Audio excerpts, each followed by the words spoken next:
La Biblia dice 7 veces caerá el justo y 7 veces lo levantará Jehová. Dios sabe que vamos a tener caídas, pero Él no quiere que tengamos una vida de caídas. La Biblia dice que con Él vamos de victoria en victoria y de bendición en bendición.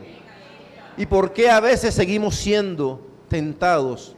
¿Por qué a veces seguimos teniendo incredulidad? ¿Por qué? Porque a veces decimos, Dios no me llama, Dios no me saca de donde estoy. Yo quiero predicar, yo quiero hablar en el Evangelio, yo quiero que Dios haga cosas a través de mí. Y vemos que todo sigue igual. Y es necesario que nosotros salgamos del sitio donde estemos y vayamos a un sitio más alto. Y eso se llama subir al monte. Y antes de que el Señor me pidiera hablar de este tema, yo comencé a escuchar una alabanza de Rabito que dice, voy al monte.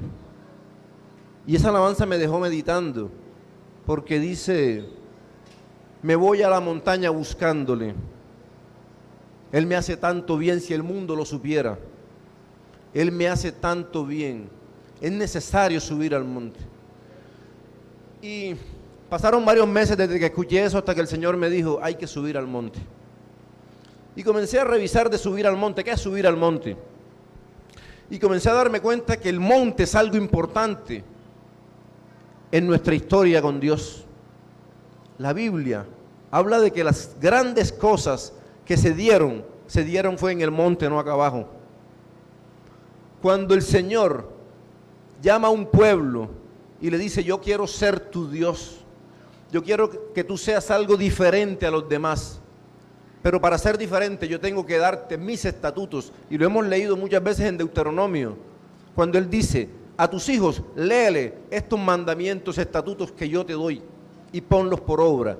Cuando Él le entrega a un pueblo que quiere que sea de Él, diferente a los demás, llama a Moisés al monte.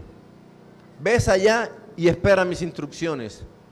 Y le dice al pueblo, quédense ahí, de ahí no pueden pasar. Pero tienes que subir al monte para que yo te dé esto. Entonces vemos cómo la ley llegó al mundo y fue entregada en el monte. Pero después pasa el tiempo y Dios comienza a marcar todo lo que va ocurriendo en la historia. Antes de eso llamó a Moisés, a Abraham también. Y cuando hablando de Moisés, Abraham, cuando hablamos de Abraham, Él le dice a Abraham, que es nuestro padre espiritual, yo quiero hacer algo contigo, pero quiero que vayas con tu hijo al monte, porque allá va a pasar algo. Y es cuando Él entrega a ese hijo a Dios, fue en el monte. Y todo lo que nuestro Señor Jesucristo pasaba, oraba, padecía, murió, fue en el monte. Por eso es la importancia del monte en este momento. Porque ese milagro que cada uno de nosotros quiere en su vida, la salud, esa sanidad que estamos buscando, esa situación que queremos que cambie en nuestro hogar. Ayer recibí una buena noticia.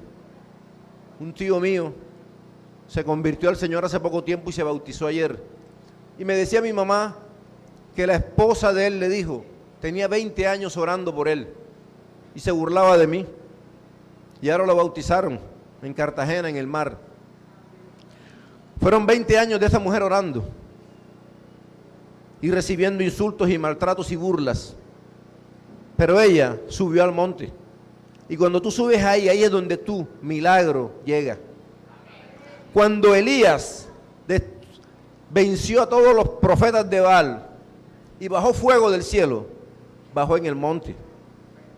Entonces nosotros tenemos que darnos cuenta de la importancia del monte. Que aquí abajo, estoy hablando del plano espiritual, no recibimos nada. Si no subimos al monte, no pasa nada en nuestra vida. Creo que fue Einstein el que dijo, si sigues haciendo las mismas cosas, no esperen que ocurran cosas diferentes en tu vida. Si sigues haciendo lo mismo, no esperes que haya un cambio. Si oramos de la misma forma, y fíjense, yo analizo mi vida y he analizado la vida de otras personas cuando les comparto del Señor. Y no me dicen lo que les hace falta, sino lo que ya están haciendo. Pero es que yo doy limosna. ¿Qué decían los fariseos? Yo voy y doy dinero, yo ayuno tantas veces al día, decía el joven rico, yo cumplo los mandamientos, yo hago esto, yo hago lo otro, pero en él no había un cambio, hasta que Dios, Jesucristo nuestro Señor, le dice, dame todo lo que tienes, véndelo, vende todo, y dale la mitad a los pobres, y entonces sígueme. Jesucristo nuestro Señor le está diciendo, necesitas un cambio drástico en tu vida. Para la gente muy culta, hay una expresión que se dice romper el nudo gordiano.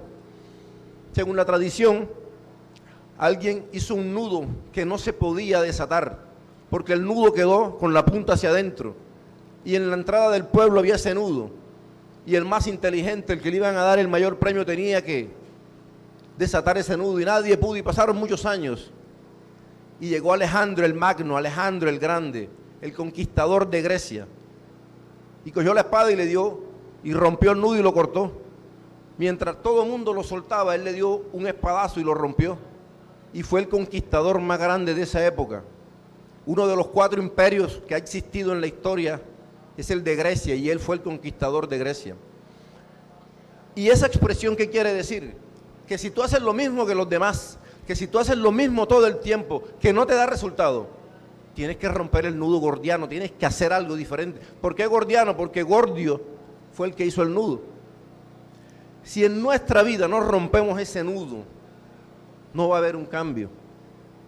¿Por qué? Porque Dios está esperando que nosotros subamos al monte, y subir al monte no es fácil, porque la gente quiere estar abajo.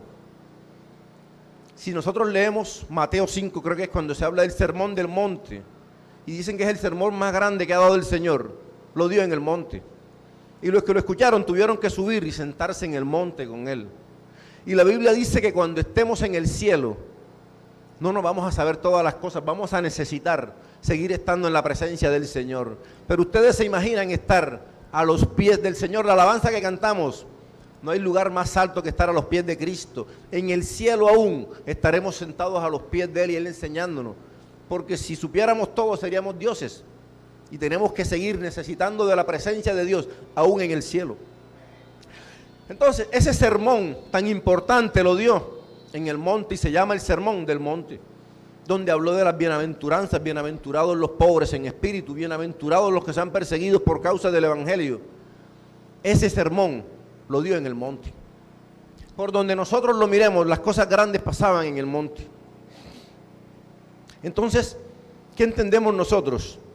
Que Dios necesita una intimidad. Que a muchas personas yo les digo, vea, pero acepta a Cristo, Dios tiene un plan para ti. No, pero es que yo leo la Biblia. A otras personas les comento, no, pero es que yo hago esto. Yo voy a misa, o yo voy al templo, o yo voy al servicio. Cualquier cosa, pero su vida no arranca. Entonces, no miremos lo que estamos haciendo, miremos qué es lo que no estamos haciendo y qué es necesario para que podamos tener una intimidad con el Señor. Porque si no hay intimidad con el Maestro, con el Señor, entonces somos religiosos. Vamos a una iglesia, leemos la Biblia todos los días, pero no pasa nada. Y hay mucha gente que pasa 5, 10, 20 años y lo único que hacemos es contar el tiempo. No, ya tengo un año más con el Señor, tengo un año más. Pero ha crecido tu relación con el Señor. Y por eso en el Apocalipsis, cuando Él está hablando con esta iglesia, le dice, yo sé que tus obras son más grandes, pero has perdido el primer amor. Cuando trabajamos en la obra del Señor, pero no hay intimidad, somos como esta iglesia. Esta iglesia se esforzaba, trabajaba, y Él decía, yo conozco tus obras. El Señor todo lo conoce. Yo sé lo que tú estás haciendo, pero no tienes amor, o sea, no hay intimidad. Entonces, nosotros tenemos que ser santos. ¿Y qué quiere decir santo? Cortado. Santo es que nosotros somos cortados. Viene un cuchillo. Cuando, creo que era Abraham el que hizo una ofrenda para el Señor y las aves volaban y él se dormía, pasó un fuego por la mitad. Ese fuego estaba cortando esa ofrenda. El Señor tiene que cortarnos a nosotros y separarnos del mundo, porque tenemos un cordón espiritual que nos une a las cosas del mundo. Nosotros estamos aquí muchas veces y estamos pensando en la casa. Estamos pensando que cuando salgamos, ¿qué vamos a hacer para divertirnos? Si jugamos, si vamos a cine, si nos divertimos. Y estamos aquí, estamos pensando allá. Estamos ayunando, pero estamos pensando qué vamos a comer cuando salgamos.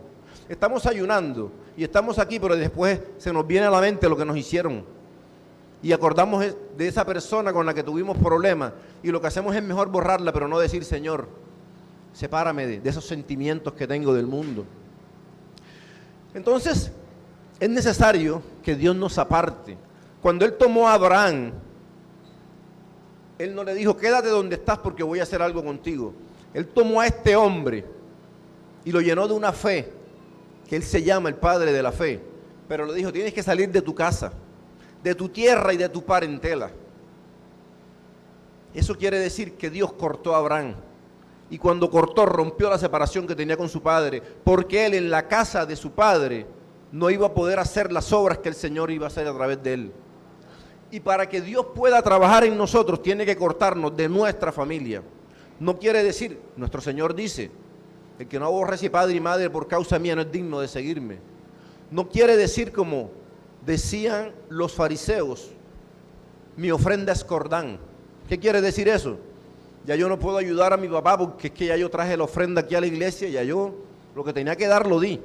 Jesucristo le dijo, eso está mal porque el primer mandamiento con promesa es honrar a padre y madre. Dale a Dios lo que tienes que darle, pero tienes que ayudar en tu familia también. Cortar de la familia no quiere decir que lo vamos a abandonar, sino que Dios está por encima y que el amor al esposo, a la esposa, a los hijos, no tiene que estar por encima. Dios tiene que estar por encima y Él dice, yo soy el único Dios, solo a tu Dios adorarás. Y hay gente que le escribe a la esposa, yo te adoro, la adoración es solo para Dios.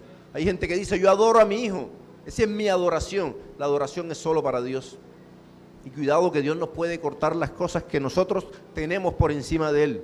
Porque cuando Dios tiene un plan con alguien, ese plan se cumple y Dios tiene que cortar. Por eso Él dice, si tu mano derecha te es ocasión de caer, córtala. Mejor que entres al cielo faltándote la mano o un ojo que irte completo al infierno. O sea que es mejor que tú solo te vayas para el cielo y no por estar siguiendo a un esposo inmundo, o inmundo no, mundano, te vayas para el infierno con él. Déjalo que se vaya solo. Pero la salvación es individual.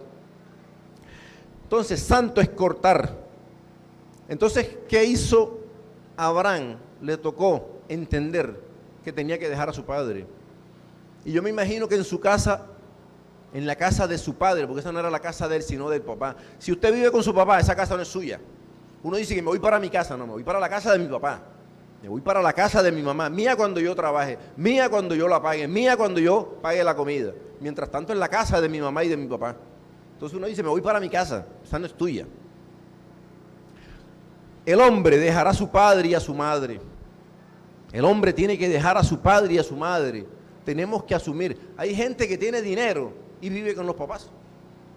A mí, mientras me fui a estudiar nuevamente, me tocó vivir con mi mamá. Y mi esposa y yo vivíamos con mi mamá y con mi hermano y con mi sobrino. Teníamos que compartir, pero fue algo temporal. Pero apenas pude volver a trabajar, ya otra vez buscamos independencia. Hay momentos en los que uno tiene que compartir, no hay situación. Pero mientras uno puede, uno tiene que vivir independiente. Porque si no, no se va a hacer lo que tú digas sobre tus hijos, sino lo que digan tus padres. Cuando Dios llama a Moisés a liberar un pueblo, no lo hizo mientras estaba con Faraón, porque él no era sino el nieto del Faraón y el hijo de la hija del Faraón. Cuando él sale y se va para un desierto, no tenía dinero, solamente era pastor de ovejas. Ahí lo llamó, ahí fue cuando lo tomó para prepararlo. Entonces muchas veces nosotros decimos, pero es que no me pasa nada, mi vida es igual, yo hago. Pero es que tú estás bajo la cobertura espiritual y la Biblia dice que el padre es el sacerdote de la casa. Y si tú vives con tus padres, tú no eres el sacerdote y Dios quiere que seamos reyes, príncipes y sacerdotes. El lugar que frecuentemente Dios utiliza para prepararnos es en el monte. El Salmo 3, versículo 3, dice, Él levanta mi cabeza, Él es mi gloria. Dios quiere que estemos más altos que los demás. Hay otro salmo que dice, tú pones mi cabeza por encima de la de mis enemigos, los dientes de los perversos rompiste. El salmista está diciendo que cuando Dios te honra, te pone por encima de tus enemigos. Por eso también en Deuteronomio dice que tú estarás por encima de tus enemigos y ellos no estarán por encima de ti, porque Dios tiene que levantarnos. Ustedes recuerdan el atalaya. ¿Qué es atalaya? Watchtower. Atalaya quiere decir una torre de vigilancia. Watch es mirar y tower es una torre. Cuando hablamos de atalaya, es una torre que se hacía para que el que estuviera encargado estuviera vigilando todo el pueblo. Y cada vez que venía un ejército enemigo, él tenía que levantar. Por eso dice en Ezequiel que la atalaya tenía que avisarle al pueblo, y si ellos no hacían nada y ellos morían, la sangre caía sobre ellos. Pero si él los veía y no decía nada, la sangre de ellos caía sobre él. ¿Por qué? Porque él estaba en un lugar más alto, y el que está más alto puede mirar más que los demás. Por eso, el que tiene un nivel más alto que tú te puede decir: hermano, yo creo que usted está fallando en esto, hermano, usted está... No, eso es normal, eso no pasa nada, yo soy así. Pero el que está espiritualmente más alto discierne más. Entonces el orgulloso dice: no, yo sé más que todos. Pero tenemos que darnos cuenta que si nosotros no estamos en un nivel espiritual alto, estamos ciegos. Hay un refrán que tienen los bogotanos: Bogotá, 2.600 metros más cerca de las estrellas. Eso se aplica para la parte espiritual. Entre más alto estés, más alto estás del cielo. Más cerca estás del cielo, más cerca de la presencia de Dios. Hebreos 12, del 18 al 25, comenzamos a hablar del monte.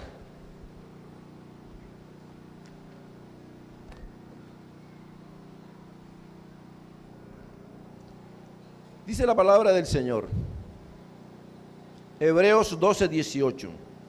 Porque no os habéis acercado al monte que se podía palpar y que ardía en fuego, a la oscuridad, a las tinieblas, a la tempestad, al sonido de la trompeta y a la voz que hablaba, la cual los que la oyeron rogaron que no se les hablase más, porque no podían soportar lo que se ordenaba. Si aún una bestia tocar el monte, será apedreada o pasada con daño. Bueno. Y tan terrible era lo que se veía que Moisés dijo: estoy espantado y temblando. ¿Qué nos está diciendo aquí el libro de Hebreos? ¿Cómo fue el momento cuando entregaron la ley?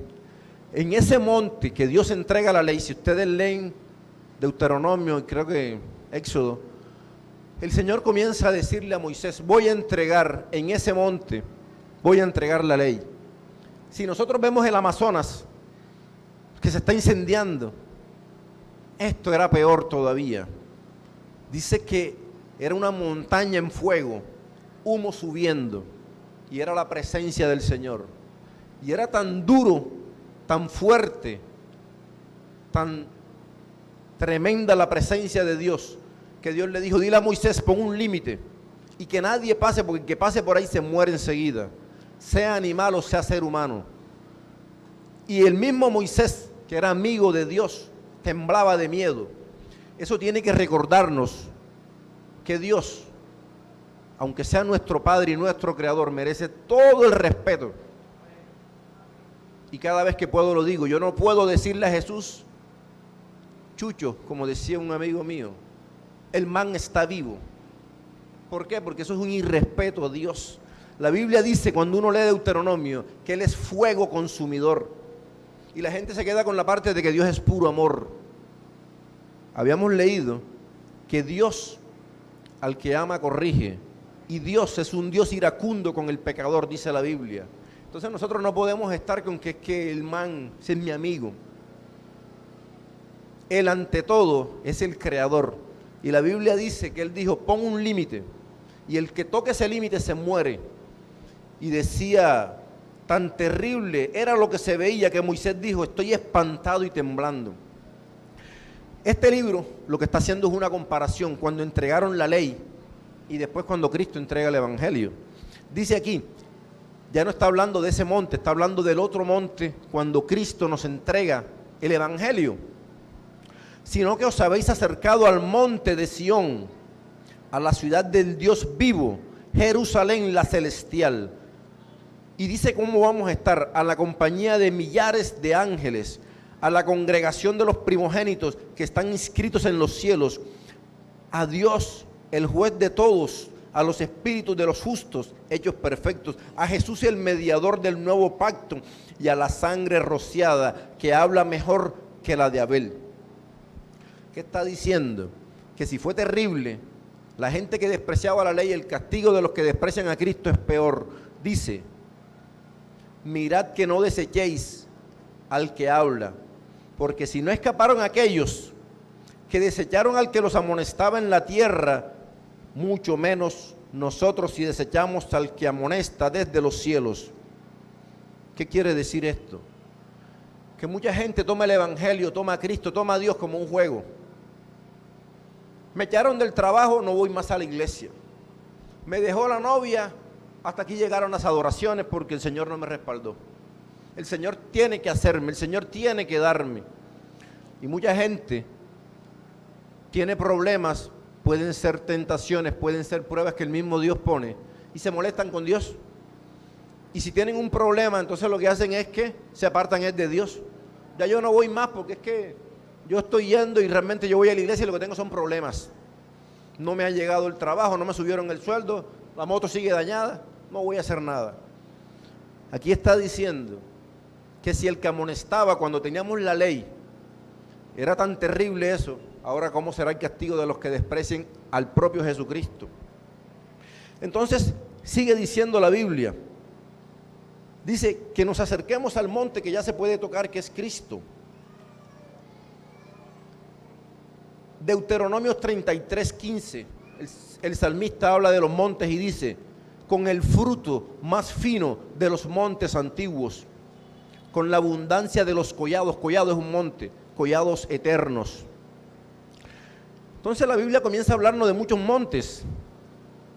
El primer monte es el monte que se llama Gerizim. Ese es el monte de la adoración y de la bendición. Hay un campamento, les hago la promoción, cerca de Sincelejo. Es un sitio cristiano, solamente para eventos cristianos. Cualquier tipo de evento nacional e internacional se presenta allí. Nosotros tuvimos la bendición de ir el año pasado. Solo eventos cristianos, se llama Gerizim. ¿Por qué Gerizim? Es un monte donde bajaba la adoración y la bendición. Vamos a Deuteronomios 11:29. ¿Qué dijo el Señor? Todo el que quiera decir una maldición se va a montar en el monte Ebal. Todo el que quiera dar una bendición se va a subir en el monte Gerizim. Y cuando Jehová tu Dios te haya introducido en la tierra a la cual vas para tomarla, pondrás la bendición sobre el monte Gerizim y la maldición sobre el monte Ebal. O sea que el monte Ebal es donde se maldecía, pero Gerizim es donde se veía la bendición del Señor. Dice la Biblia en Juan 4:20, cuando Jesucristo nuestro Señor llega y se encuentra la mujer samaritana, Jesucristo nuestro Señor le está diciendo, tienes que adorar en Jerusalén. Y ella dice, nuestros padres adoraron en este monte. Ella está en Samaria y está diciendo, ese monte es el que nosotros adoramos. Y vosotros decís que en Jerusalén es el lugar donde se debe adorar. Cuando ella está diciendo, nuestros padres adoraron en este monte, ella está hablando de Gerizim. ¿Por qué? Porque esta mujer samaritana y los samaritanos, que les recuerdo, estaban emparentados con los judíos. ¿Por qué estaban emparentados? Porque cuando ellos fueron, por ser desobedientes a Dios, desterrados a otras tierras, fueron esclavos, se cruzaron con la gente de allá. Eran judíos que se mezclaron con gente de otras naciones. Cuando ellos regresan ya ellos no son puros y los judíos no los consideraban puros. Por eso es que ellos no se llevaban, pero estaban emparentados. Por eso es que ellos, teniendo la historia judía, ellos sabían que había que adorar en Gerizim. Y esta mujer dice, pero Señor, nosotros sabemos que en Gerizim es donde hay que adorar este monte. Jesucristo le dice, va a llegar un día donde ya no vas a necesitar ese monte porque el mismo Dios va a estar aquí. Y los que adoran a Dios es necesario que lo adoren en espíritu y en verdad. Eso es un llamado a nosotros. Jesucristo dice, gloria a Dios, en espíritu y en verdad.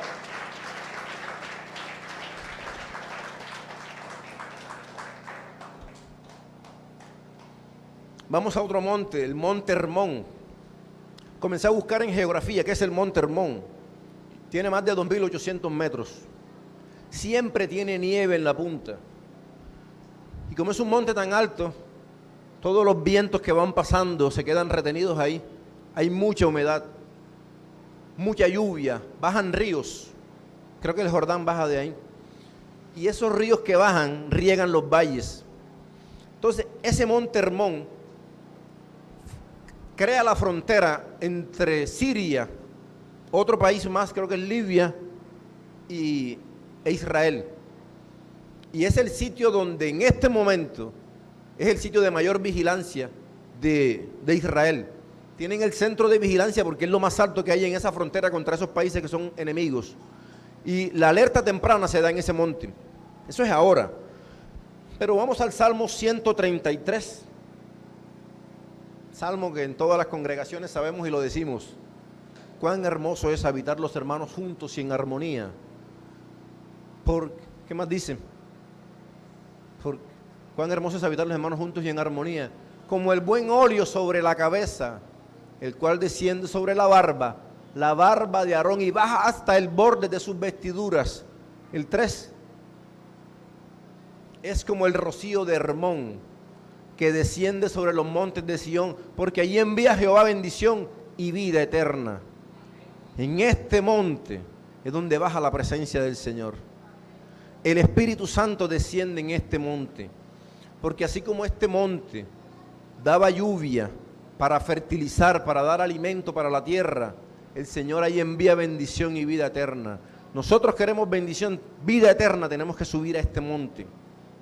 Entonces, el Señor nos está mencionando el monte Hermón, bendición, unción, y se derrama la presencia de Dios. En Israel, en estos tiempos, lo llaman los ojos de la nación. Entonces, hay otro monte, y aquí nos vamos a detener un poquito en este monte que se llama Moriah. Génesis 22, 2. A mí me gustan mucho los paréntesis y voy a hacer un paréntesis aquí. Génesis 22, 2. Nuestro Señor llama a Abraham. Toma ahora tu hijo, tu único hijo. No quiere decir que Ismael no era su hijo, sino que le está diciendo que tu hijo, a través del cual va a llegar la bendición, es este. Toma a Isaac, a quien amas, y vete a tierra de Moriah. Ofrécelo allí en holocausto. Holocausto es un sacrificio sobre uno de los montes que yo te diré. Entonces el Señor le dice a Abraham, ese hijo que esperaste por 25 años, que me imagino que este hombre amaba y adoraba a ese hijo, el Señor dice, yo tengo que ser más importante que él, ahora me lo tienes que entregar, tú tienes que darme algo, y él todavía no le ha dicho qué era. Abraham era un hombre muy rico. Oh, Señor, pídeme lo que tú quieras, tengo riquezas, diría él, lo que el Señor quiera yo se lo doy. Bueno, el único hijo a quien tú le vas a heredar, recuerden que él le dijo al Señor cuando el Señor quiere hacer un pacto con él, Señor, ¿y a quién le voy a, todas esas riquezas que tú me quieres dar, Señor, a quién? Se las voy a dejar al criado. Dice, no, yo te voy a dar una descendencia. Ya él sabía que a esa descendencia le iba a dejar todo. Cuando el Señor dice, te voy a pedir algo, ¿qué dice el Señor? Pídeme lo que quieras. No, al heredero, a tu hijo, y él le dice, a quien amas, ese es el que necesito que me des. Eso es lo que el Señor necesita en la vida de cada uno. Que ese Isaac que nosotros tenemos se lo demos al Señor. Puede ser tu hijo, puede ser tus fuerzas. El que está joven, se siente fuerte, el que es inteligente, el que ha estudiado, el que ha logrado una empresa, el que dice yo soy el que más conocimiento tengo de la palabra, yo soy el mejor, mira lo que he hecho. Todas esas cosas, cualquier cosa. El Señor tenía muchas riquezas, pero lo más importante, la Biblia dice, donde está tu tesoro, está tu corazón. El corazón de Abraham estaba ahí. Y él le dijo, yo necesito que me dejes ese, tómalo y ofrécelo en holocausto. Ustedes saben qué es un holocausto. Poner una leña, echarlo ahí, que se queme hasta que quede convertido en ceniza. Eso era lo que Dios le estaba pidiendo a este hombre, que después de 25 años, no fueron 5 ni 10, 25, tenía 100 años cuando nació. Le dijo, entrégamelo. Ese es el verdadero amor, eso es lo que Dios quiere. Cuando este hombre sube a ese monte, él ya lleva a ese hijo y sabe que lo va a entregar. Cuando usted vaya al monte, usted tiene que saber que en ese momento usted tiene que entregarle al Señor todo lo que tiene. Y ahí nos vamos a acordar de Job cuando dijo, Jehová dio, Jehová quitó. Todo lo que Dios nos da, Él lo quita. Él dice, desnudo vine a este mundo y sin duda desnudo me voy.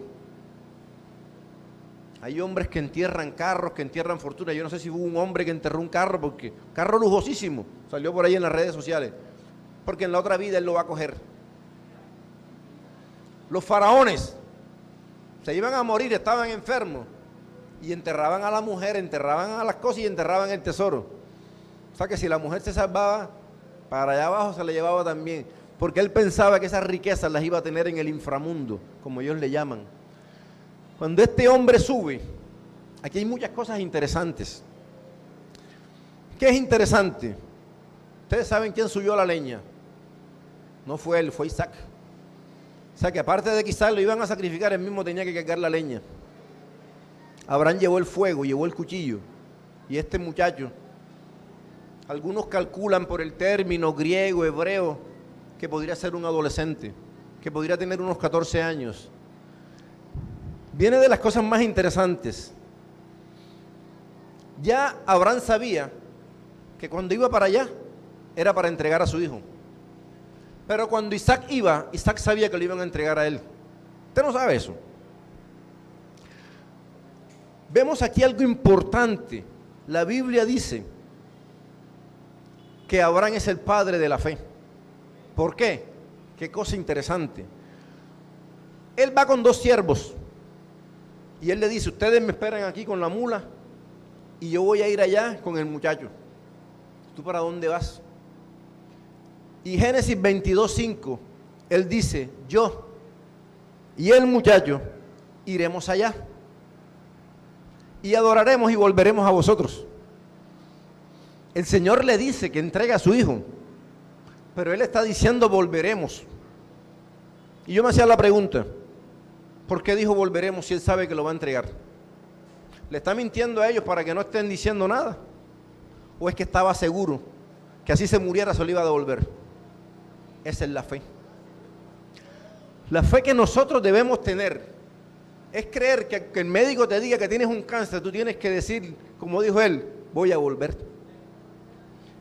Tú tienes que tener la seguridad que si te van a quitar la casa porque el banco te dijo, tú tienes que decir, yo voy a volver con mi casa. Si tu esposo se fue, tú tienes que tener la seguridad, gloria a Dios, de que va a volver a la casa. Esa es la fe de Abraham. Decir, volveremos. Y la Biblia lo dice. Hebreos 11:19. Dice la Biblia, interesante esto. Pensando que Dios, está hablando de Abraham, es poderoso para levantar aún de entre los muertos, de donde en sentido figurado también lo volvió a recibir. Ese hijo murió, él se lo entregó al Señor y el Señor se lo devolvió.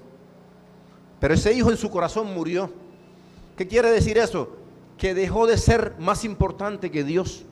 Eso es lo que es morir al mundo. No quiere decir que yo voy a dejar de trabajar, no quiere decir, bueno, a no ser que el Señor quiera, no quiere decir que me voy a apartar de mi casa, que me voy a alejar del pueblo, que me voy para otra parte lejos. Quiere decir, cuando las cosas mueren, que Dios es más importante que todas esas cosas. Y aquí dice que Abraham tenía tanta fe, que él dijo, él sabía que si se lo quemaba a Dios, Dios se lo devolvía vivo. Por eso es que él le dijo a los demás, volveremos.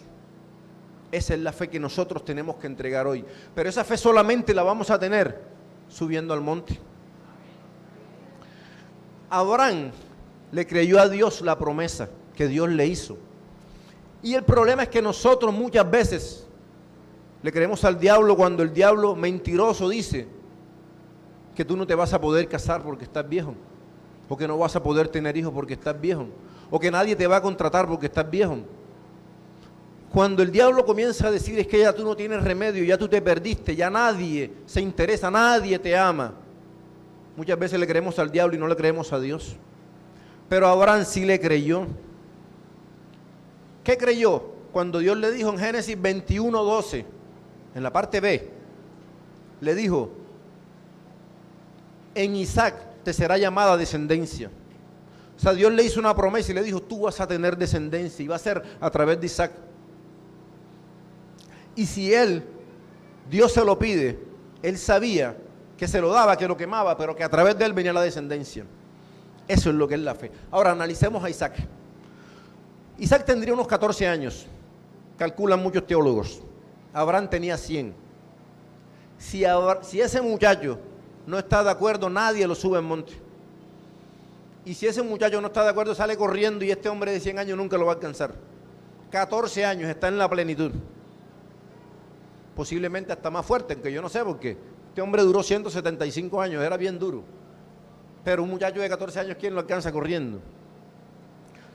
Él se subió solito. Abraham puso la madera, puso todo eso, la leña, y él se subió. ¿Por qué? Porque el papá le dijo, tú eres el sacrificio. Recuerden que él le pregunta cuando van subiendo, papá, nosotros llevamos la leña y el fuego, ¿y quién es el sacrificio? Y él dice, Jehová se proveerá. Pero cuando él se está subiendo, él tiene que decirles que tú eres. Porque yo no creo que alguien que lo estén subiendo, este era un hombre acostumbrado a hacerle sacrificios a Dios. Era un hombre acostumbrado a poner altares a Dios. Y era un hombre que había educado a su hijo, porque los judíos tienen eso que muchas veces nosotros no tenemos. Ellos a sus hijos desde pequeños le enseñan las escrituras. Ellos sabían lo que era un sacrificio. Este hombre que hacía tanto sacrificio, ya su hijo sabía que lo que pusieran arriba de la leña era el sacrificio. Y yo no creo que él se estuviera subiendo y él no supiera que el sacrificio era él. Él sabía. ¿Qué nos muestra esto? Que este hombre educó tanto a su hijo, que este hijo tenía tanto temor a Dios como lo tenía Abraham. Y obedecía tanto a Dios como a Abraham. Ayer compartíamos con una hermana y decíamos, qué difícil es ser padre en estos tiempos. Yo pienso que es lo contrario, qué difícil es ser hijo en estos tiempos. ¿Por qué? Porque el padre es el que tiene la responsabilidad de educarte. Y lo que estamos viendo ahora son malos padres que están dando malos hijos. Estamos viendo padres que son los que toman ron y son infieles y no saben por qué el hijo consume marihuana. Estamos viendo padres que se pegan entre ellos, que son infieles y no saben por qué el hijo es grosero. Entonces, esto no es una época de malos padres, no de malos hijos, sino de malos padres. Pero este hombre crió también a su hijo en el temor de Dios, que le dijo, hijo, Dios me pidió que te sacrifique. Y si yo no le he desobedecido, no lo voy a hacer ahora. Y él solito se subió. ¿Qué nos muestra esto? Pongámonos a pensar que este hijo no hubiera aceptado, sale corriendo. Se va para abajo y se lo dice a los siervos, mira, mi papá me quiere matar. Sale corriendo y va donde la mamá y dice, mira, ve, mi papá me quiere matar. Y si la mujer no entiende, llama al bienestar familiar. Ustedes se imaginan ahora, si ahora la ley dice que no le pueden pegar a los niños porque los meten presos. Ustedes no han oído casos que sí, violencia, donde el papá le pega al hijo porque ahora es prohibido pegarle. Llaman al bienestar y a los mismos hijos dicen ahora, me pegas y llamo al bienestar. ¿Qué tal que este hijo le diga que lo van a matar? Cadena perpetua para Abraham. Pero este hijo no hizo así. Este hijo fue obediente a su padre y obediente a Dios. Entonces, ¿qué nos muestra todo esto? Isaac se sujetó a su padre, obedeció a Dios, pero vemos algo interesante. Isaac es prefigura de Cristo. Quiere decir que lo que pasó en el Antiguo Testamento era una señal de algo que se iba a repetir en el Nuevo Testamento. Cuando Isaac se entrega, porque Dios pide un sacrificio, Isaac está siendo prefigura de Cristo que se entrega por nosotros. Jesús fue a la cruz y dice la Biblia, no abrió su boca. Fue como un cordero al matadero. Por amor a ustedes y a mí, Cristo fue obediente al Padre y se entregó por nosotros. Y recuerden que hicimos una prédica donde dijimos que eso de que el Señor perdonó a Isaac no se aplica del todo, porque el Señor sí necesitaba un sacrificio de un ser humano. Y ese sacrificio no fue el del hijo de Abraham, sino el del hijo de Dios. Muchos ateos dirían, ese Dios es malo, está pidiendo el hijo del otro porque no entregó el suyo. Es que él sí entregó el suyo. Dios quita a Isaac y ese Isaac hace algo temporal. Él está esperando y el Señor trae un cordero y lo mata provisionalmente. pero alguien tenía que morir, como les dije en una prédica. El Señor pidió sacrificio, pidió sangre, y esa sangre tenía que darse, y esa sangre fue la de Cristo, su Hijo. O sea que el amor más grande no es el de la madre, como dice la gente, el amor más grande es el del Padre, porque el Padre entregó a su Hijo por nosotros. Primera de Juan 4:19 dice la Biblia, Dios nos amó primero. Varias veces hemos hablado de esto, que nosotros decimos, es que me provocó buscar a Dios. Nosotros le amamos a Él porque Él nos amó primero. Él entregó a su Hijo por nosotros. Pasemos a otro monte, el monte de los olivos. Mateo 26:36. En Getsemaní está ese monte que se llama de los olivos. Y Jesucristo es Dios y es el Hijo de Dios, el soberano, el primogénito de los muertos, el primogénito de la creación. Pero aún así Él necesitaba buscar la presencia de Dios. Y dice la Biblia, llegó a un monte, a un lugar que se llama Getsemaní. Dijo a sus discípulos, sentaos aquí entre tanto que voy allí y oro. Allí era el monte de los olivos. Cuando Él necesitaba, Él se desgastaba. ¿Por qué? Porque Él estaba sanando, predicando, ministrando, echando fuera demonios. Esa es la obra del Señor. Nosotros como servidores del Señor hacemos lo mismo. Hablamos, predicamos, compartimos y nos desgastamos. Y solamente volviendo a la presencia de Dios nosotros nos llenamos. Por eso nuestro Señor dice que el que crea en mí, de su interior brotarán ríos de agua viva que fluyen para vida eterna. En la presencia de Dios nos cargamos, somos cántaros. ¿Cómo es que dice la alabanza? Yo soy un cántaro en las manos de Cristo. Entonces, cuando nuestro Señor se desgastaba, Él tenía que ir a la presencia del Padre. Y eso, Él oraba en público, oraba con todos, oraba en el monte. Todos podemos orar aquí, pero cada uno tiene que hacer una oración individual, una oración personal. Dios es un Dios de reinos, de personas, de naciones, pero es un Dios personal también. Si nos conformamos con venir el domingo y orar el domingo y no vuelves a abrir la Biblia en toda la semana, no buscas a Dios en toda la semana y después dice qué servicio tan aburrido, no sentí nada, no vas a sentir nada. El que viene aquí tiene que venir cargado del Señor, porque cuando estamos juntos ahí derrama el Señor bendición y vida eterna. Pero tenemos que buscarlo en la intimidad. Nuestro Señor se iba al monte, se apartaba de la gente. Solo tenemos que tener un sitio, así sea el baño. La pastora Paulina nos contaba en Barranquilla de una familia. A esa muchacha no la dejaban orar, la perseguían en su casa.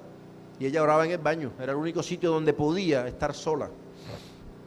Entonces, nosotros necesitamos una intimidad. Y eso se hace en el monte de los olivos. Ahora hablemos de otro monte, el monte de Sión. Segunda de Samuel 5:7.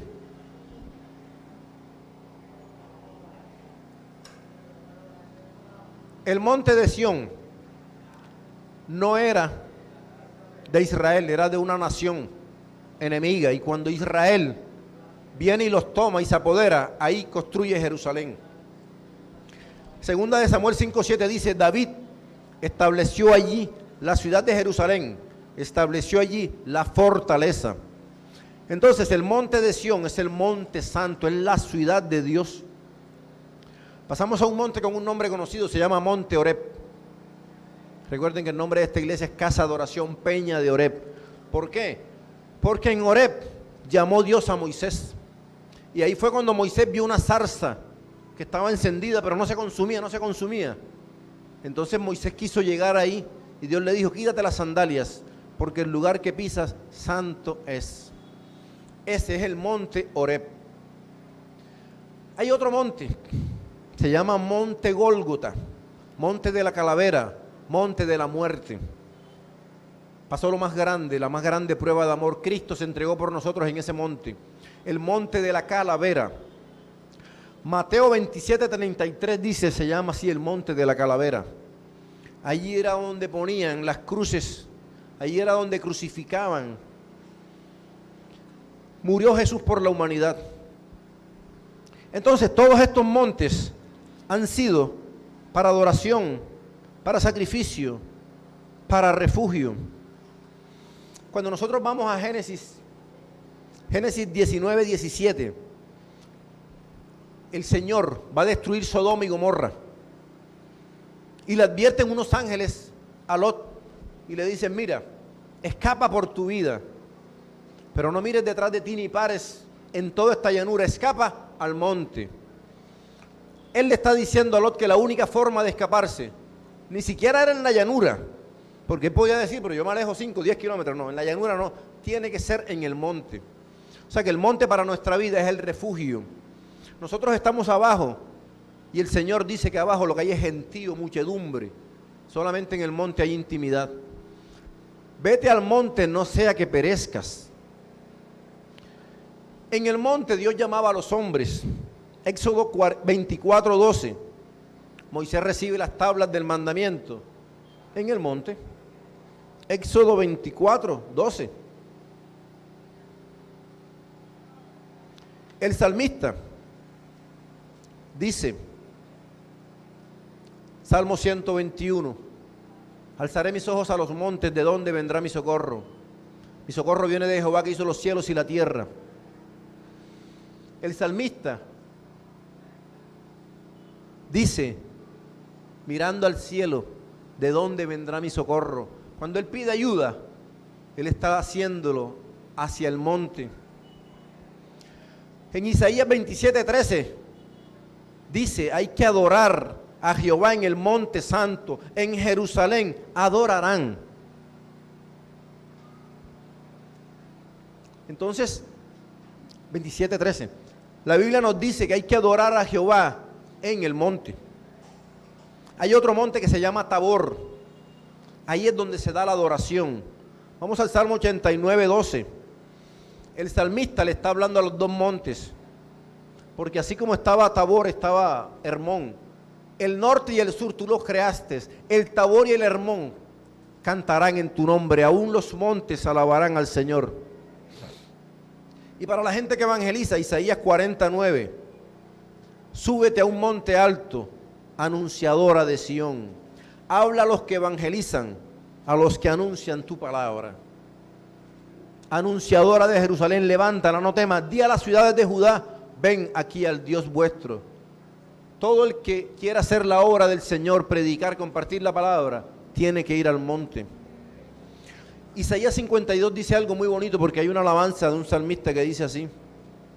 Isaías 52:7, cuán hermosos son sobre los montes los pies de los que anuncian el evangelio. Isaías 52:7, cuán hermosos son sobre los montes los pies del que trae alegres nuevas es evangelio, del que anuncia la paz, del que trae nuevas del bien, del que publica salvación, del que dice a Sión, tu Dios reina. Toda esa predicación, toda esa evangelización es en el monte. Zacarías 8:3 nos habla de otro monte, el monte de la santidad. Dice, el monte de Jehová de los ejércitos se llama así, monte de la santidad. Todo aquel que está buscando separarse del mundo.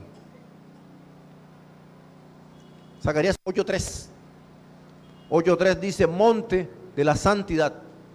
8:3 dice así Jehová, yo he restaurado a Sión y moraré en medio de Jerusalén, y Jerusalén se llamará ciudad de la verdad, y el monte de Jehová de los ejércitos, monte de santidad. Cada vez que el Señor va a dar algo especial, lo va a hacer es en el monte. En Lucas 4:5, el diablo toma a Jesucristo nuestro Señor y se lo lleva para un monte, para tentarlo. Llevó el diablo a un alto monte y le mostró en un momento todos los reinos de la tierra. Aún nuestro Señor, para ser tentado, lo llevaron al monte. El monte tiene algo especial. Era algo espiritual, porque desde un monte, por muy alto que sea, no se iba a ver toda la tierra. Pero algo sobrenatural, pudo verse todo. Dice, todos los reinos de la tierra se vieron fue en un monte. Entonces, nuestro Señor pasó la prueba en el monte. Y si nosotros no vamos al monte, no pasamos la prueba.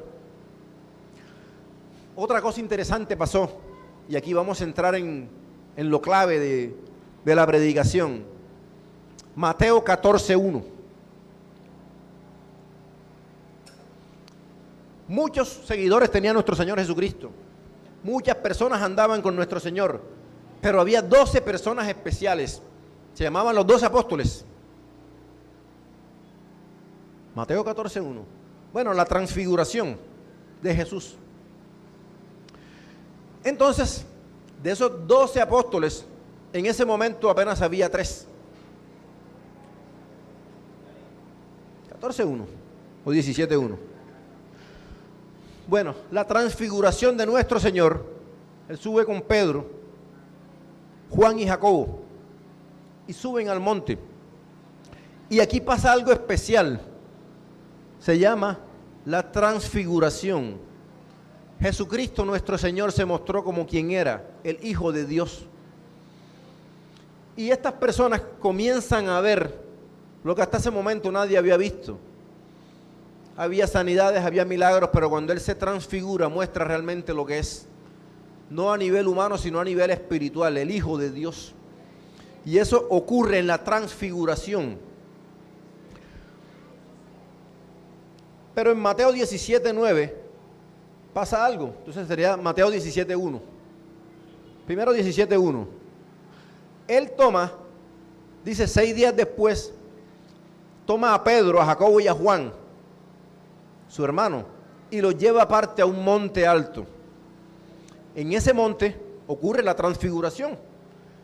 En el 9 ya nos cuentan que ellos vienen bajando. Cuando descienden del monte, Jesús le dice: no le digan a nadie la visión hasta que el Hijo del Hombre resucite de los muertos. Pero vamos a Mateo 14. Mientras ellos están allá arriba y esta gente ve que se transfigura, pasa algo acá abajo. Mateo 17:14. 14. Mateo 17:14. Bueno, la cuestión es que acá abajo dice, cuando llegaron, Mateo 17:14 dice, cuando llegaron al gentío, ellos están allá en el monte, se están deleitando con la presencia del Señor. Está Moisés, está Elías. Ellos no quieren bajar, le dicen: Señor, si quieres hacemos 3 enramadas, una para ti, una para Moisés y una para Elías. Quédense aquí todo el tiempo que quieran. El que está en la presencia de Dios no quiere salir de la presencia de Dios. Estos 3 hombres estaban con Jesucristo Dios, no con Jesucristo hombre.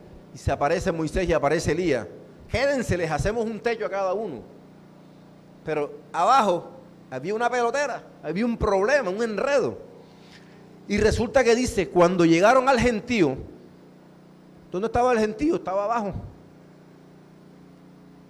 Un tipo dice: tengo un hijo, un muchacho que está lunático, tiene un demonio, ese demonio no lo deja, lo perturba. Ten misericordia de mi hijo, que es lunático, padece muchísimo, porque muchas veces cae en el fuego, muchas veces en el agua. El demonio quería matar a ese muchacho. Resulta que Él se lo lleva a los 9 discípulos que quedan acá. Ten misericordia. Pon el 16. Lo he traído a tus discípulos, pero no la han podido sanar. ¿Por qué? Porque no fueron al monte. Mientras allá arriba están disfrutando, estos están tratando de echar demonios que no pueden. ¿Qué dice el 17? El Señor se molesta y le dice: generación incrédula y perversa, ¿hasta cuándo he de estar con vosotros? ¿Hasta cuándo se he de soportar? Traédmelo. Y el Señor lo libera. Reprendiendo Jesús al demonio, el cual salió del muchacho, y este quedó sano desde aquella hora. Pero ¿qué vemos nosotros? La diferencia, que mientras esos arriba no quieren bajar porque están en la presencia de Dios, en la gloria de Dios, acá abajo están peleando con demonios que ni siquiera pueden, y está la gente. Y yo me imagino ese gentío: y libérame a este, y sáname a este, y no pueden. 9 discípulos peleando. ¿Qué quiere decir esto? Que cuando no estamos en el monte vamos a estar en problemas. Cuando no estamos en el monte estamos peleando. Cuando no estamos en el monte no podemos con el problema. Por eso es que nosotros decimos: Señor, esta enfermedad no se me sana. Señor, yo oro, yo no siento nada. Señor, no pasa nada, yo comparto, yo predico y nadie me escucha. Señor, la gente se me levanta. Señor, el evangelio es una carga para mí. Todo el que le pasa eso es porque está aquí como esta gente. Yo me imagino estos 9 discípulos, dirían, ni los 9 podemos con ese hombre, o con el demonio que está en ese hombre. Si en nuestra vida hay problemas, tenemos que ir al monte, porque en el monte está la presencia del Señor. Entonces, ¿qué vemos? Arriba, la presencia de Dios. Abajo, problemas. Apocalipsis 21:10 está el final de los tiempos. El Señor lleva a Juan al final y Juan mira para atrás y dice, vi el futuro, o sea, lo que es el futuro ya él lo vio. Y en Apocalipsis 21:10 dice, desde este monte se aprecia la santa ciudad de Jerusalén, se ve la gloria de Dios. Cuando se sube a ese monte, que está en 21:10, dice, me llevó en el espíritu a un monte grande y alto, se llama así, monte grande y alto.